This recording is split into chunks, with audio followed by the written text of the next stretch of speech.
It's the grandson of Right Thought. Welcome to the School of Marvelous Light, little flock.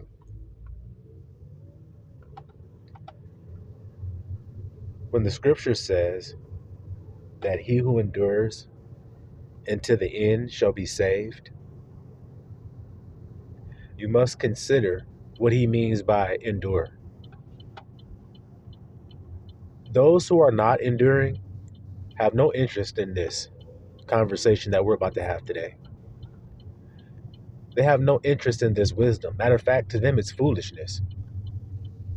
Endure. Endure what? Endure for what? Well, that's what we're talking about today, little flock. When he says endure unto the end, what does he mean?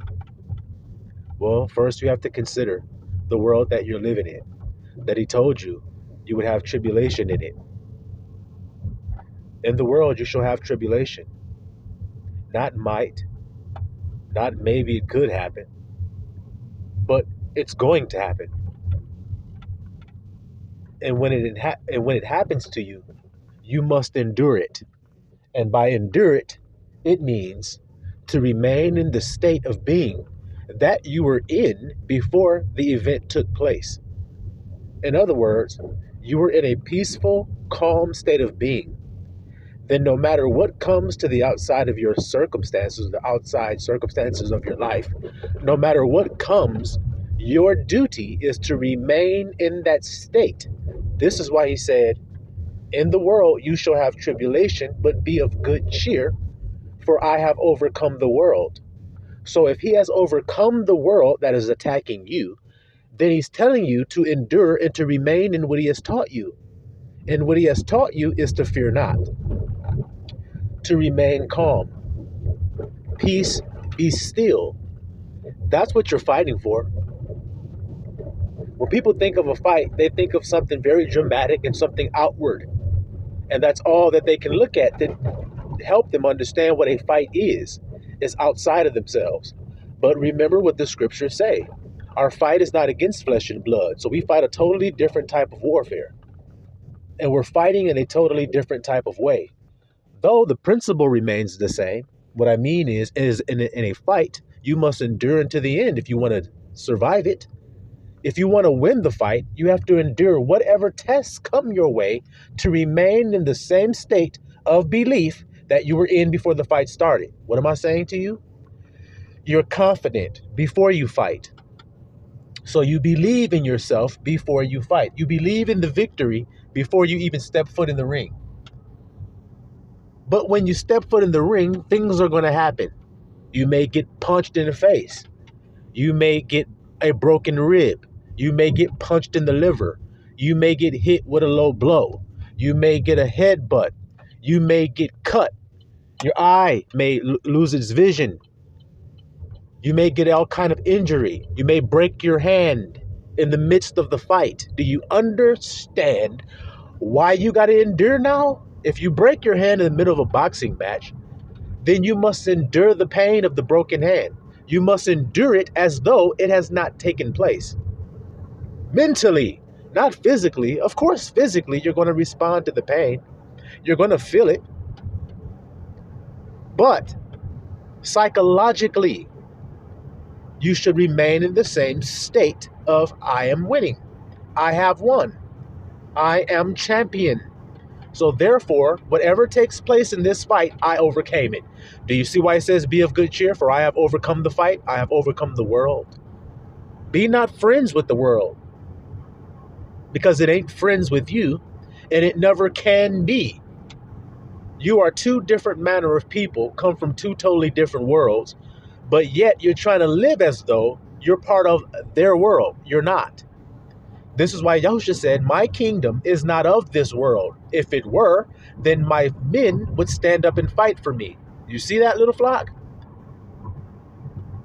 He's telling you right there that it ain't a whole lot of people in this world that follow him, that listen to what he teaches and actually does it. Because there's a lot of people that say that they hear what he said. A lot of people can quote what he said. But what the hell good does that do if you can't do it? Or if you ain't doing it? It's like your father says, hey, son, I'm going to work. Make sure you clean those dishes before I get home. But yet when he comes home, the dishes aren't done. So then what is your dad going to do? Say, oh, it's all right. No problem. Are you sure about that? Or is it going to bring it up? Is it going to say, hey, man, what's up with the dishes? Why you didn't do it? Didn't I tell you to do it? Yeah. Well, why didn't you? See how that conversation is about to go? Right then. So then you should understand the principles that I'm telling you about this. People want to act like they know his word. People want to act like they're doers of it when they're actually not. This is why another part of your endurance comes. This is where, another part of your endurance comes into play. And I need you to hear this, little flock. You are enduring in your authenticity. Do you hear that as well? That's another part of the endurance. You are actually enduring in being who you truly are, because everything around you that's happening to you, or the fight that you're fighting, is to pull you out of that state. And if this fight you're fighting is called the good fight of faith, then everything that's happening to you is trying to sell you an illusion that you are not the person God says that you are. Do you hear that? So God wants to see if you believe him or if you believe the world. And if you believe the world, then haven't you become friends with it? But what has he told you? Should I remind you? Be ye not friends with the world. Love not the world, neither the things of the world. So that makes it very clear, doesn't it? I would say that it does, because it does for me. It makes it nice and sweet and clean, easy to be understood. The world is trying to convince me that I'm not who Abba says I am. Not who I say I am. That I'm not who Abba says that I am.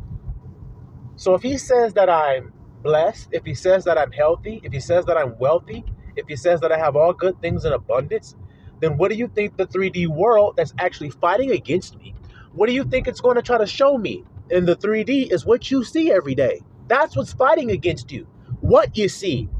And if you don't think that that's what's fighting against you every day, then guess what the Bible says about who when God sends his servant, how will he judge? By what he sees? No. So then God is sending his servant to reprove the world of sin and of judgment and of righteousness, because they obviously don't know these three things. The world has no clue concerning those three things. So God sends his servant so that they can have a clue now.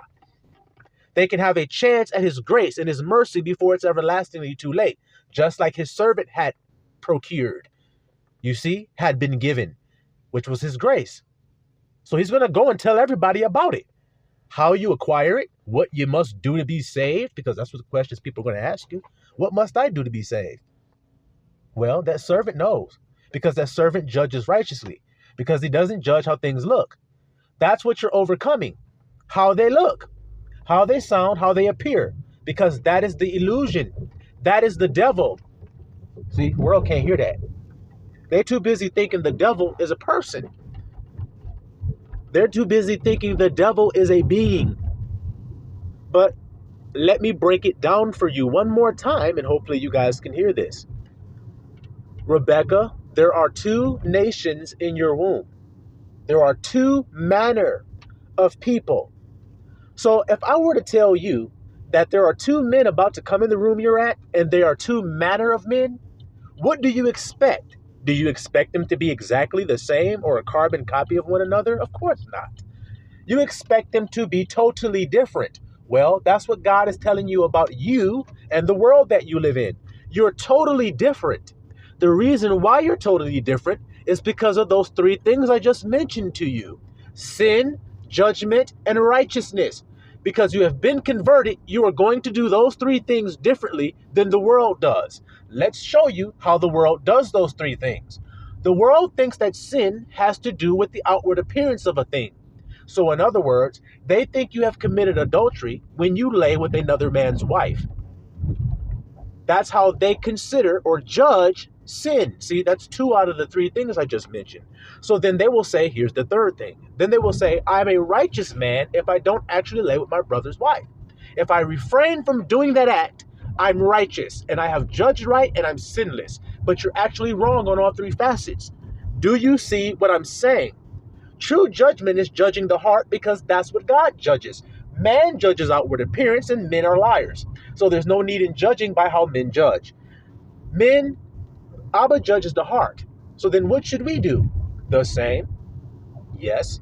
So then Do not commit adultery in your heart. And if you don't commit adultery in your heart, then you will never reach forth your hand to do it physically. So then if we want to stop doing physical things, do we stop trying to do physical things? No. We have a change and a conforming into a new image out of the image of the world. The change that takes place is internally, and it's in our heart. And once we change what's going on in our heart, we become a new man. Do you see what I'm saying to you? But you have been deceived into thinking you must change everything outside of your body instead of what's in there. But where did Christ say his kingdom was? Look at this shit. You can't get out of it, so you must admit that where he's focusing your attention is inside of you. Well, what's in there? Your heart is. Is that what God judges? Search the scriptures and see, and then you will see that he does. So then God's servant that he sends in the end will judge in like fashion. And since he does that, he will ignore shit that most people can't. For instance, when somebody's talking to me, they may use all kind of words that you consider to be profanity. But I'm not of your world. I'm a different type of manner of person. The profanity that I'm looking for is lies and deception. If there isn't any of that in there, then I am pleased. You guys don't judge that way. You will let a person lie to you. You will let a person deceive you as long as they're eloquent, as long as they speak smooth speech, as long as they speak things which be easily received and easy to be heard. As long as you do that, then they think you're speaking good, even though you're lying and you're deceiving. They overlook that because they look at how it sounds to them. And that's piss poor judgment. You're actually in sin when you do that shit, and you ain't righteous. So do you see what I'm saying to you, little flock? Those three things are what you're enduring in, because the whole wide world is going to try to tell you their way. And it's many more of them than it is you. But that doesn't mean they're more powerful than you, because when did numbers ever prove power when it comes to the face of the Most High? When did it ever? When did an army ever stand before Abba, and it was so many of them, Abba said, oh my goodness gracious, I just can't even fight against these guys. I don't know why I called all of them to the valley of Jehoshaphat. I guess I brought them all down here so they could judge me. Nope, that ain't what it say. It says he brought them all down there so that he could plead for his people and say, let my people go from y'all bullshit y'all putting on them with your lies and your deceptions, because that's profane to me. Now I'm going to ask y'all a question. Out of all the things y'all say a nigga should take out of his mouth, what did Yahusha not have in his mouth? Huh? Well, grandson, it says he didn't have any guile. So then my next question, obviously, is going to be, well, what is guile, smarty pants? And you're going to say guile means deception. So then you see how what I say clicks like a Lego up to Yahusha's life? I don't add and I don't take away. But you niggas do. You add shit. You be like, Yahusha didn't have guile. He also didn't have the word fuck in there. He also didn't have the word bitch in there. He also didn't have the word whore in there. Are you kidding me? Whore is in the Bible. But yet, when someone says it to you all, y'all act like what he said is profane. Then if it's profane, why is it in the Bible? The whore of Babylon, it is written. You are a harlot. You have played the harlot. You are a contrary whore. It's all in there over and over and over and over about you niggas, about how much of a hoe y'all is. But y'all want to say it's profane to call somebody that? Are you sure about that? Are you judging righteous judgment today? Are you judging the heart and intents? Or are you just judging the results? Because the world judges results, and they think results have to do with the intent. It ain't got shit to do with the intent. How many times have you intended on doing something, but you got a different result? All right, then.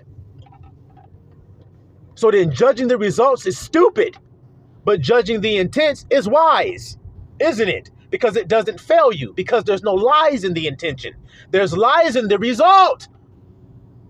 What do you think a magician does? What do you think a person trying to get your money, trying to trick your ass is doing? The nigga got 3 cards on a table. He's like, pick the card, pick this card right here. He shows you an 8 of spades or some shit. Then he flips it over and he starts dingling some damn cards around in front of you. And you think, oh, I know it. I know the card's right there. And he goes, which one is the 8? And you flip the card over and a fucking ace is under there, or a king or some shit. And now you're going, oh shit, I just lost $200 to this fucker. Well, he actually, the 8 isn't even on the fucking table. He used sleight of hand. You see what I'm saying? So the result is a damn deception. You will always lose to this nigga. He wants your money. That's his intention. It's to get your money. Not for you to have a good time playing a card game, but you just assume, oh, I'm just coming over. I can beat this guy. I'm smarter than him. He's using sleight of hand and clever trickery and subtlety against you. He's doing it without you being able to notice it. But he's still doing it. My point is, why is he doing it? That's what I'm judging. Why did he do that? Why did he take the card off the table, slip it around his back and all this other shit to trick you that he had it on the table when he didn't? Why did he do that? So he can make sure he'd win and beat you, but he didn't want you to know he's making sure. So then you're using deceit and guile and trickery, aren't you? Yes. See? That's called iniquity. You're unbalancing the scales with the person you're dealing with, aren't you? Yes. So then you think God loves that? No. Do y'all see what I'm trying to say to y'all today? This ain't hard to be understood. This is actually very easy. So when he says enduring, people have their own misconceptions and ideals about what endure means. But I'm telling you plainly what it means. You have to endure in the truth of who you are. Your life is going to try to show you all kinds of signs and reasons for you to believe that you're not loved. You may have lost things that make you feel like you're not loved. Somebody may have treated you in a way that made you feel inferior or made you feel unloved or made you feel not valuable or made you feel alone or made you feel misunderstood or made you feel. Just like that game we used to say back in the day when we were little kids and we'd be like, hey, there's a big ass dog coming. And then the nigga turn and look for the big ass dog and we'd be like, made you look. See, there was no dog coming. I just wanted to see you react as though there was. So I tricked you, and it was harmless, but I tricked you to thinking that there was a big doggy coming, but it wasn't. So then I'm a man. I don't judge like a fucking kid. I don't say, well, you said there's a dog coming, so there must be one. Fuck that. I don't give a damn what's coming. My Abba good, and I am protected. So then if a dog is coming, will he hurt me if I'm a protected man? No. I have dominion over that nigga. I ain't worried about that shit. He better be worried about me coming. That's the truth. And you see how I endure in that? Even if he says, there is really a fucking dog. I still endure. If the dog charges at me, I still endure. I'm safe. I don't give a fuck about you, doggy. I got dominion on your ass. He starts charging at me with his teeth, baring his teeth, growling, barking. And right before he gets up to me about to chomp on me, he realizes he's not going to get afraid. So then he's not falling for my antics of showing my teeth. He's not falling for me bristling up my fur and everything and looking all crazy and deranged. He's not getting scared because I'm snarling, running at him as fast as I can. He's not changing his vibration, and I can sense that he's not changing it. So therefore, that means he has dominion on me. He won't give his dominion up, no matter how bad I try to make him give it up. He won't. So if you wanted to conquer over who's conquering you, then wouldn't you do the same damn thing? Wouldn't you try to convince the person that's stronger than you that he's not? That's all you got left. If he's stronger than you, all you can do is try to deceive him that he's not. That's the two worlds, because one is weaker than the other one. So the weaker one is trying to deceive you, the stronger, that you're not stronger. The 3D world is stronger than the spirit. Bullshit. I proved that over and over and over again. If you spiritually use the spiritual power, and you discern spiritually the words that are spirit and life, then you will overcome whatever's outside of you, because the scripture already told you he who is in you is stronger than he who's in the world. See how it's all about you and in the world? So there's an illusionist. Is the illusionist stronger than the truth? Because watch, if the illusionist, like I gave the thing about the guy with the 3 cards, if the illusionist comes with his 3 cards and he's moving them all around and everything, tries to slip one behind his back, but you notice it, and you grab that fucking card, and you say, hey, I saw your dumb ass, and you grab the card out of his hand, what can he do? What comeback can he possibly give you? Other than, oh shit, I'm caught. Yeah, the jig is up, bitch. Your ass is caught. You're a deceiving ass nigga. You didn't cuss. You didn't use unclean language, they call it in this world. You didn't even act unpolite when you talked to me. Matter of fact, you were very, very cordial. Seemingly kind and nice to me when you talk to me. Hey, brother. Hey, man, I'm going to show you something, man. Come check this out. You think you can win this game? That's how you got to talk. You got to let a nigga put his defenses down. So you got to deceive him by talking smooth, by talking clean, by talking upright, by talking as though you're righteous. See, you're in a world of actors. So if a nigga wants you to think he's righteous, he's just acting in a way that you think righteousness is. But a nigga can't act in front of me because righteousness isn't about acting outwardly. It doesn't come with outward appearance. The kingdom of heaven does not come with outward observation, niggas. So then stop trying to outward observate before me, nigga. That shit gonna irritate me, nigga. If you try to outward observate before me, nigga. That's what it's gonna do. It's gonna irritate the shit out of me because that's not righteousness. But as long as you think it is, you're going to stand before a man like me who knows that it's not, and you're going to give it your best shot. And your best shot going to come up short, my nigga. You're going to airball that bitch, and I'm going to laugh when you do it. Because there's no power in the 3D world. There's no power in what you're doing. That's why you're using deception. You're powerless. Why would a powerful person have to use deceit or guile if he's powerful? Why would he have to do that? Y'all niggas is silly. Y'all we used the boxing match in the boxing fight to explain this point. If you're getting the best of the other guy, he's weaker than you, he's slower than you, he's not as powerful as you, the nigga is not in condition, he didn't train, he's all out of shape and breathing all heavy, but you're in shape, you're prepared, you're faster, you're stronger, you're better, and you're just piecing this guy up the whole damn fight, then what the hell do you guys think is going to go on here? Do you understand the analogy that I'm saying to you? You're not going to decrease yourself. You're not going to deceive yourself in any way in that ring. You don't have to. You're stronger than him. So you don't have to trick him. You don't have to headbutt the man. In other words, what I'm saying. You don't have to hit him with a low blow. You don't have to elbow him. You don't have to bite him. You don't have to do anything illegal, anything trickery, anything iniquity. Because you're stronger than he is. So then Jacob and Esau is no different. God wasn't just telling you about two men when he said Jacob and Esau. He told you about two worlds. Y'all need to get hip to that. He's not talking about two people, y'all. He's talking about two worlds. Esau is the end of the world. Jacob is the world that followeth it. Followeth? Y'all understand what that shit mean? It mean come after. So that means it's the younger world. So which one is the stronger one? The younger one. So the older one has no other choice but to be in that ring, gassed, slower, weaker, with no punching power, and not in condition. All he can do is try to headbutt you. See? All he can do is try to hit you low, stomp on your foot, try to talk shit to convince you that he's okay, try to act like he's not hurt when he is, try to have a poker face. You guys know this. You guys know this. But when you're not hurt, you don't need a fucking poker face, do you?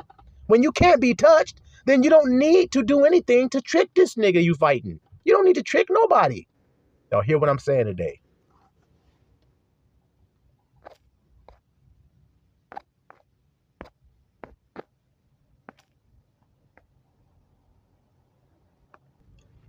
So now, little flock, now that y'all understand that point, that this is actually what's going on, then you're going to understand the warfare that you're going through a whole lot better.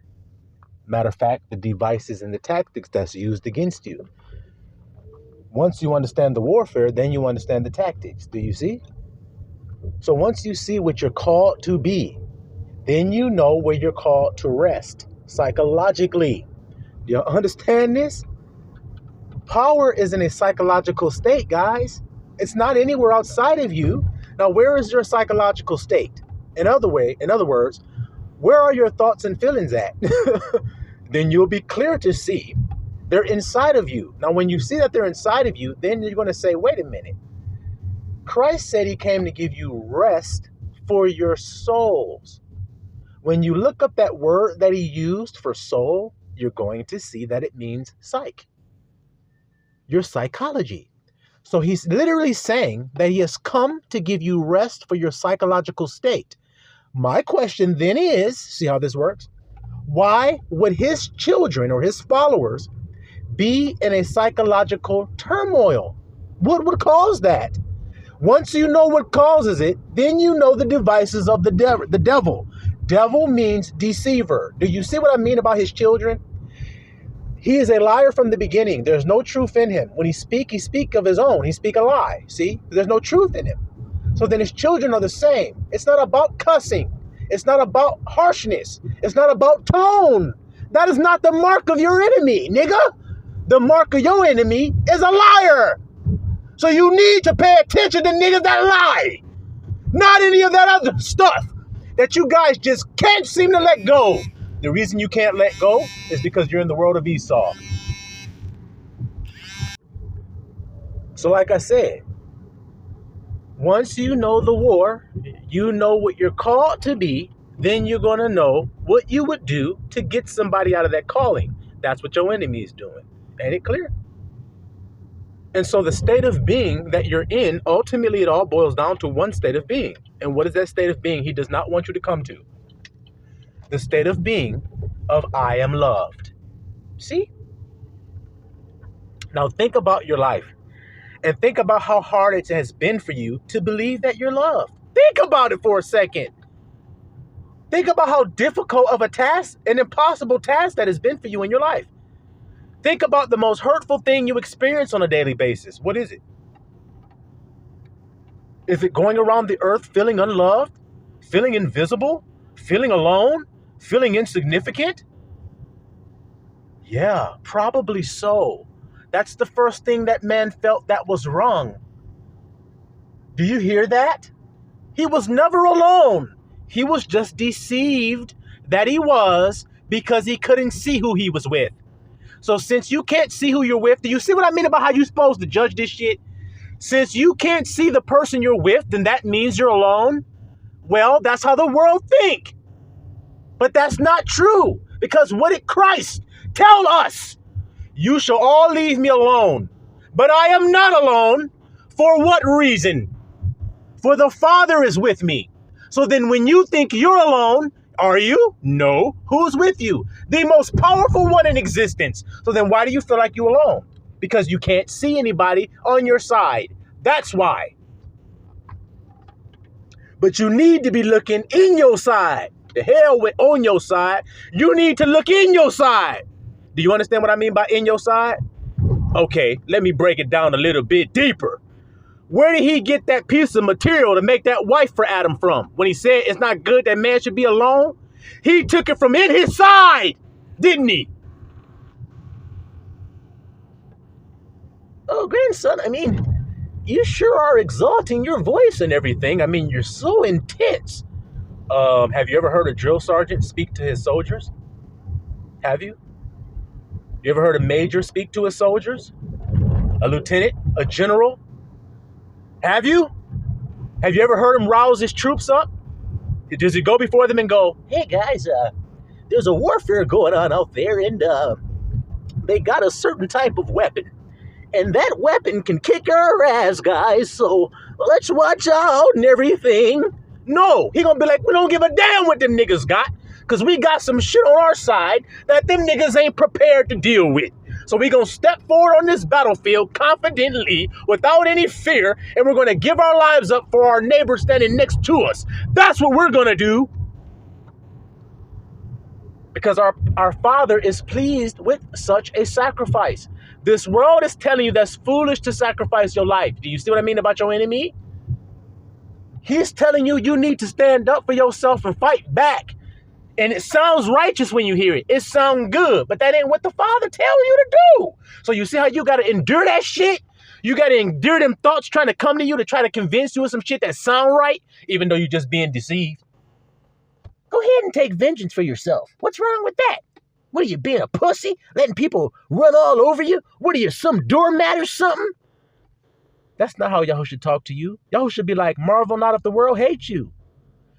Pray for them who despitefully use you. Despitefully use is what you do with your doormat, nigga.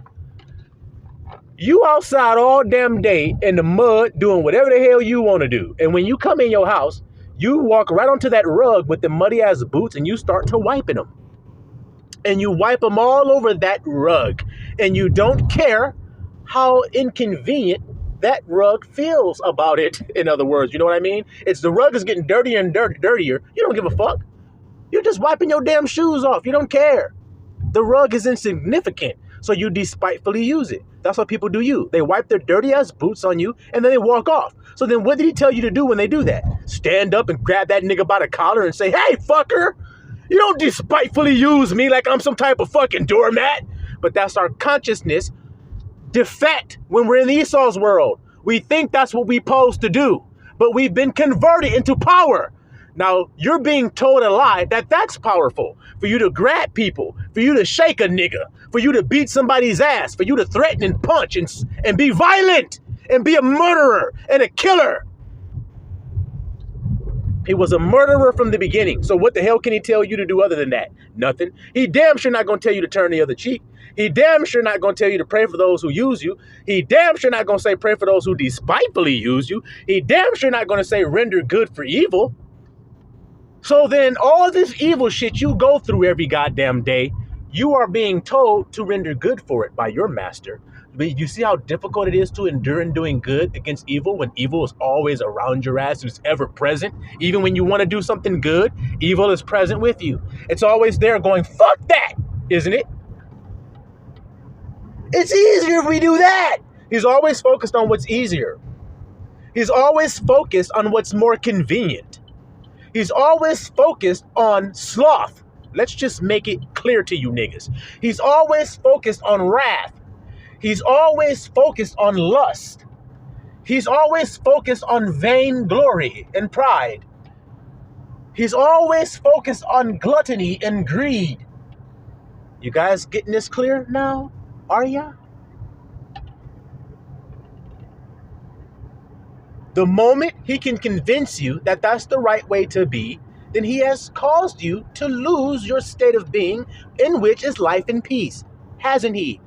Yeah, when you grab that nigga by his throat and say, hey man, you don't fucking talk to me like that, you're not in a state of life and peace. But when you go, all right man, it's all good. That's how you feel. Shit. I'm aware that feelings are facts. So I don't let my feelings lead me, but you do. And that's all good and well if that's what you want to do. It ain't good and well for me to do that though. I'm called to a higher standard. I have a higher calling. You have a low ass calling to do low vibrational ass shit, don't you? Standing up for yourself ain't no vibrational, grandson. But you're not actually standing up for yourself. You just think you is. I told you I don't know how to judge, right? I let that bitch have a piece of my mind. Okay, that's not standing up for yourself. It ain't. No, because there's no profit in what you did. It didn't benefit you to do that. But they know not to fuck with me, grandson. That's what you think. That's what you think. The proof is they already are fucking with you. That's why they got control over your emotions. But do you see how when you lash out on your emotions and act all stupid, you think you're in control, but you're not? One of the fruits of the spirit is self-control. So my duty isn't to control another nigga. When they're trying to control me, that lets me know that they're not spiritual, because spirit doesn't try to control another. See, it controls itself.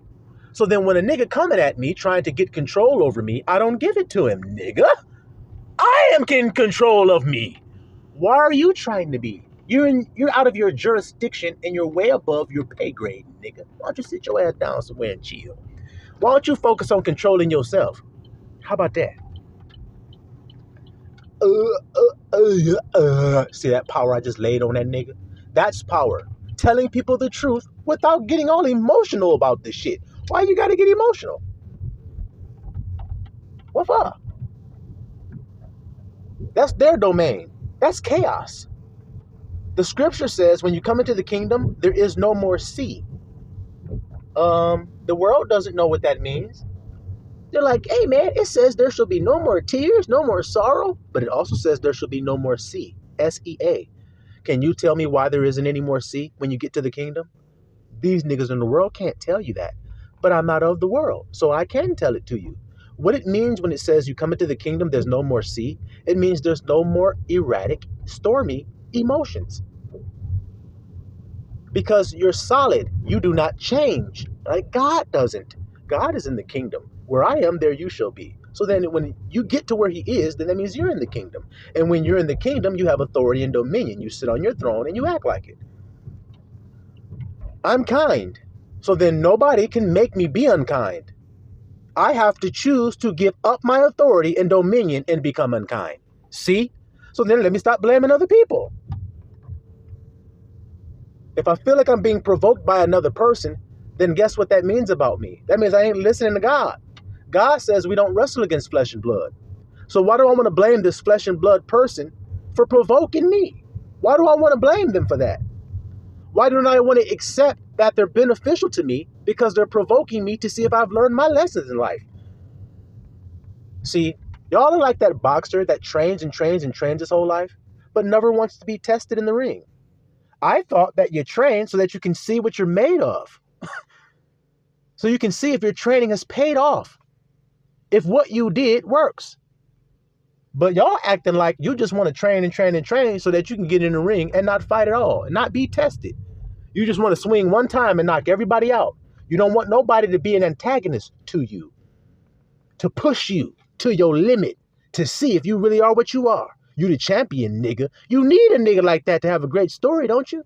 You need a good antagonist. You need a good enemy, don't you?